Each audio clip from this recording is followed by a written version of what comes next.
To decorate a grouping of glass candlesticks, start with handfuls of small pine cones, small pruning shears, and branches of tallow berry.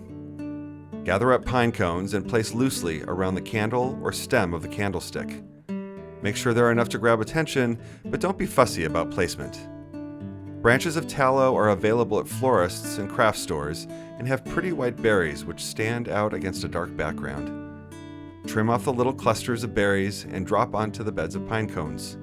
The berries on their stems will have a dazzling and effervescent effect, and when this simple combination is presented in repetition, it will unify the various shapes and sizes of glass used in this display.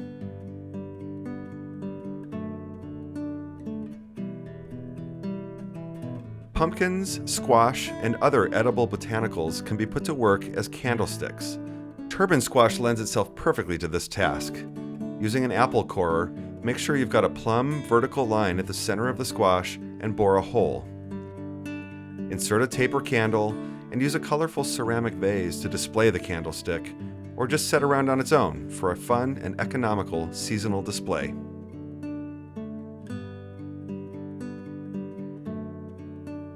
This year, raise a thankful toast with a gathering of friends and family.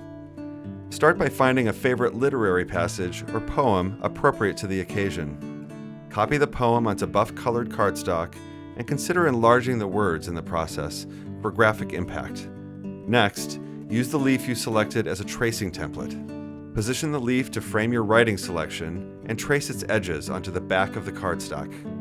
When cutting out the shape of the leaf, it's helpful to hold the scissors relatively still and turn the cardstock while cutting. Erase any trace lines and place the leaf into the glassware you intend to use for the toast, along with a pencil for each guest. When the moment arrives for the toast, ask your guests to write out on the back of the leaf a thing for which they're especially thankful and to place the leaf back in its glass. When everyone raises their cheer, it will be with glasses full of thanks.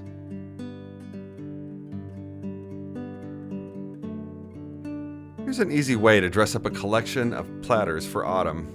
You'll need a spool of string or twine, a pair of scissors, thick rubber bands, plate hangers in appropriate sizes, and cards drawn with individual letters to spell out a word. Begin with one of the platters in your collection and cut a length of string or twine. I selected sisal twine because I love how the coarse material of the twine contrasts with the glossy smoothness of the platter. Anchor the length of twine with a finger or thumb and wrap several times around the middle of the platter. The best results come from allowing the twine to overlap and crisscross when wrapping. Once the twine is wound around the platter, select a thick rubber band, tie one end of the wrapped twine around the middle of the rubber band, and trim off the excess twine. Thread the other end of the wrapped twine through the rabbit ears of the rubber band. Pull the twine until it's taut and secure with a knot. If this is done correctly, the twine will be elasticized so as to better hold in place the cards you will insert there later. Making sure you have an appropriately sized plate hanger, finish off your prep by mounting the hanger to the back of the platter. Finally, insert one of your letters between the wrappings of twine. Now, to hang your collection of platters, you'll want to start by organizing a composition on the floor before you begin making nail or screw holes in your wall.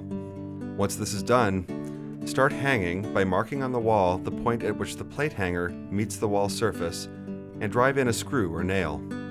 Repeat the process for each platter, replicating the composition you organized on the floor. Photographs of family and friends copied onto cardstock will finish this project with a perfect personal touch.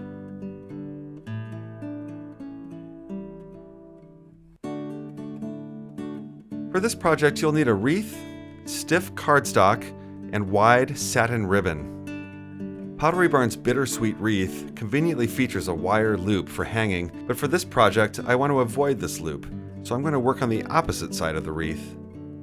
I selected satin ribbon for its sheen and drape, but when I loop the ribbon around the wreath, I want a clean appearance, without bulges or underlying contours, so I've cut a piece of cardstock to the width of the ribbon. Folding the cardstock in half will double its effectiveness in backing the ribbon. Find a good spot on the wreath and place the cardstock where you want to wrap the ribbon. Find the middle point of your length of ribbon, place over the cardstock, and draw the tail of the ribbon through the center of the wreath. Make sure to align the ribbon and cardstock so that the cardstock is completely obscured, and then turn over the wreath and secure with a square knot. Once the wreath is prepared, have on hand a couple of push pins like these aluminum-headed ones. Center the wreath on the mirror, flip the tails of the ribbon over the corners of the mirror, and secure to the back of the frame using the push pins. Once the wreath is hung, you can add photographs or holiday cards to the wreath for a beautiful and memorable bit of seasonal decor.